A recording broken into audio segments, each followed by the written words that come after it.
Sean Williams is going to spend 95 years in prison, maybe even more.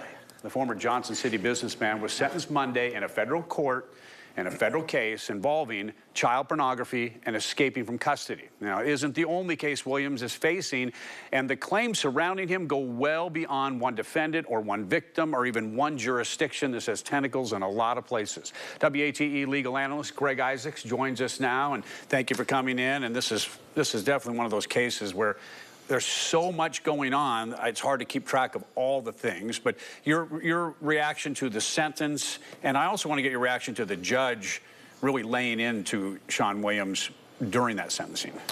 Sean Williams, at the end of the day, Don, first he received 95 years, the maximum under the federal sentencing guidelines from Judge Greer.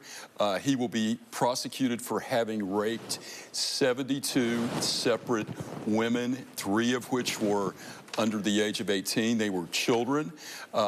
He has been charged in the Western District of North Carolina, here in the Eastern District of Tennessee.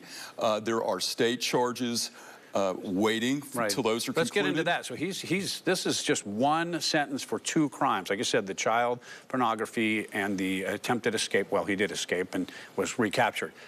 He's facing this at at the state level, local level, 2 states? Don, hundreds of years.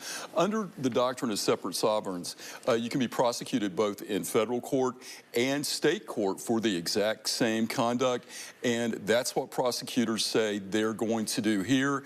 Steve Finney, at the conclusion of the federal cases here, Greenville, just ended.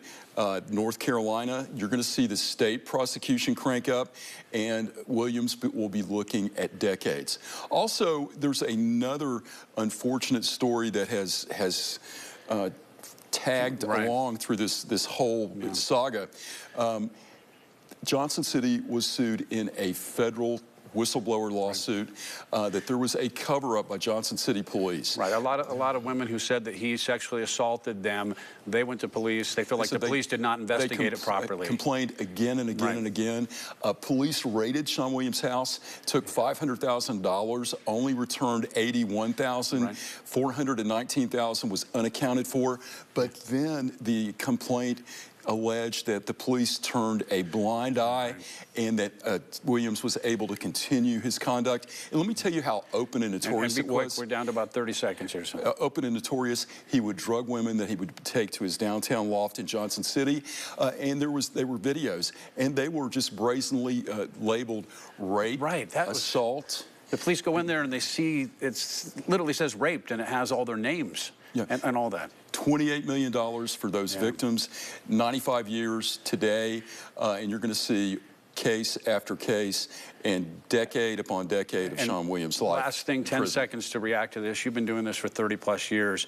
Is this case just beyond anything else when it comes to this type of thing? Well, when you see a federal judge describe somebody as a sociopath, psychopath, and a pedophile, much like a serial killer, Don, that says it all. All right, Greg, thank you very much. If you have a legal question for Greg, you can send it to AskIsaacs@WATE.com. Remember, we talk to Greg every Wednesday at 5:30 right here on Channel 6. And then for a deeper conversation, you can tune in to our website, WATE.com, at 2:30.